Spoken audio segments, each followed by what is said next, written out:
Olá amigos, beleza?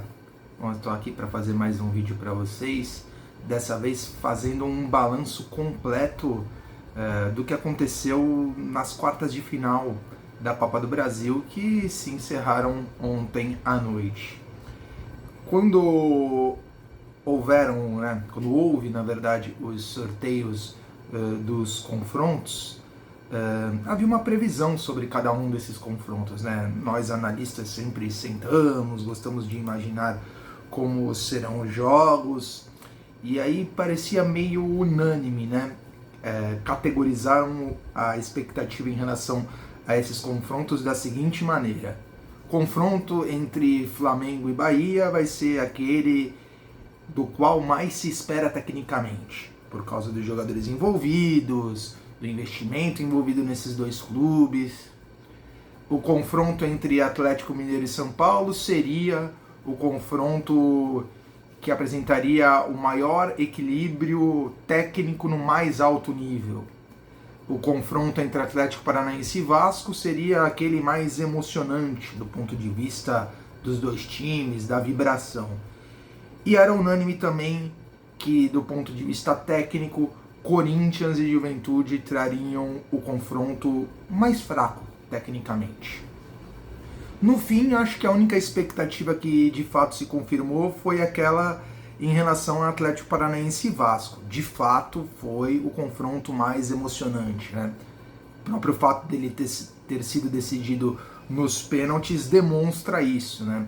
No primeiro jogo o Vasco saiu perdendo, virou a partida. No segundo jogo toma rapidamente o 2-0 que o eliminaria, perde um jogador, consegue o gol e ganha nos pênaltis fora de casa, né? Mais emoção que isso, impossível. Agora, a previsão em relação aos outros três jogos, ela nem de longe se confirmou. Esperava-se muito tecnicamente de Flamengo e Bahia, e nós tivemos dois times que gostam muito da bola, mas não para atacar.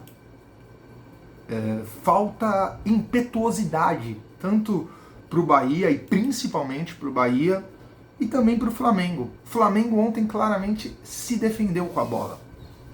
Aliás, nos dois confrontos foi isso que se viu. Então eu não posso dizer que tecnicamente foi um confronto maravilhoso, isso foi um confronto com poucas oportunidades de gol, em que os dois times só ficaram com a bola para gastar o tempo. Confronto entre Atlético Mineiro e São Paulo não entregou um equilíbrio no mais alto nível técnico. Pelo contrário, nós tivemos equilíbrio sim, tivemos um gol em 180 minutos, mas não no mais alto nível técnico. Esse equilíbrio de alto nível técnico ele foi muito prejudicado pela proposta que o Atlético Mineiro trouxe para o confronto. O Atlético Mineiro veio para o Morumbi para se defender, para tentar levar um empate lá para Minas Gerais e assim poder fazer o jogo que ele está acostumado a fazer, que é o jogo de atacar, o jogo de propor, amassar o São Paulo no campo de defesa e garantir a classificação dentro de casa.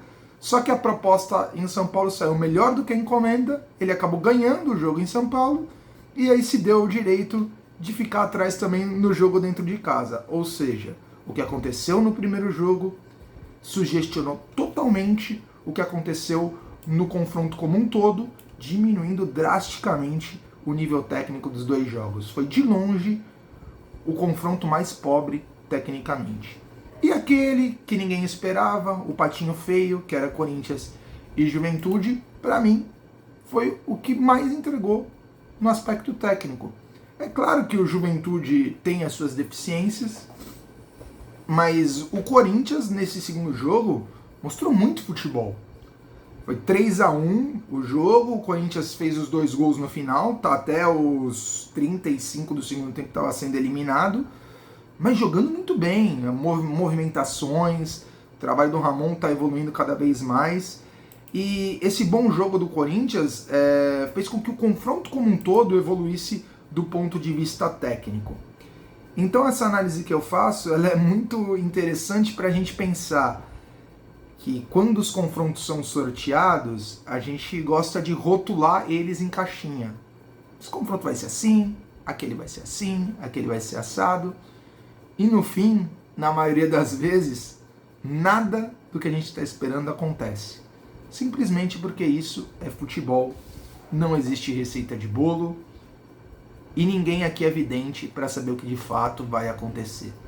A gente pode e deve ter expectativas baseadas naquilo que a gente vê regularmente dentro de campo das duas equipes.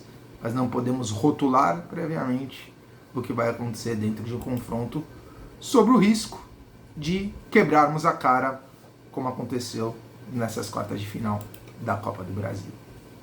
Um abraço a todos, bom final de semana, sextou, galera! Abraço, tchau, tchau!